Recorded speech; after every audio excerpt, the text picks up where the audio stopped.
This is the VOA Special English Development Report. Australia wants to show that existing power stations can be refitted to burn coal in a much cleaner way. A demonstration project will seek to develop new technology over the next 4 years that makes it easier to capture carbon dioxide.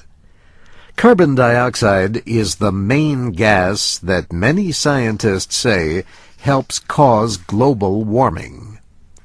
In traditional coal-fired power stations, the coal is burned in air in a big furnace, and the carbon dioxide is released into the atmosphere.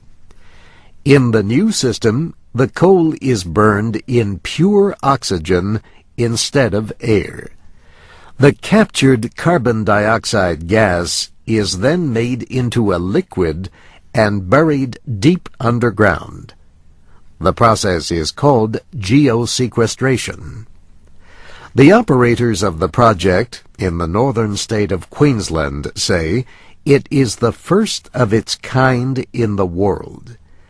Australian and Japanese companies are supporting the project, and the Australian government is paying for part of it.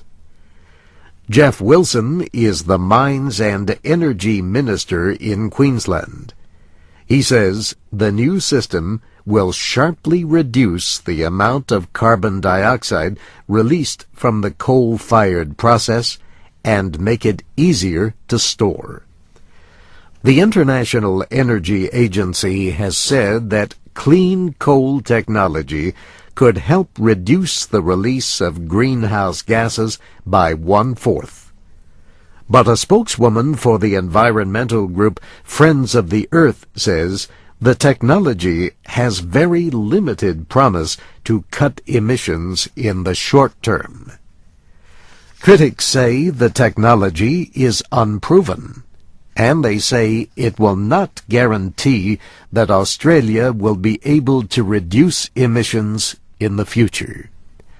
Australia releases more greenhouse gases per person than almost any other country in the world. Its emissions come mainly from coal burned for electricity.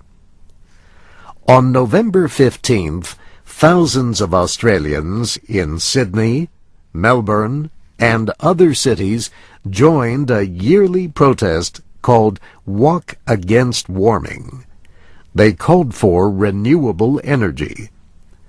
Scientists warn that the Australian continent could suffer more severe dry periods, floods, and storms as a result of climate change. For years, the government refused to sign the Kyoto Treaty limiting greenhouse gas emissions. But Prime Minister Kevin Rudd signed the protocol as his first act in office following his election last year. He has made action on climate change an important part of his environment policy. And that's the VOA Special English Development Report.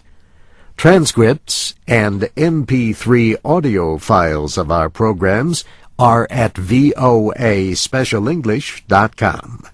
I'm Steve Ember.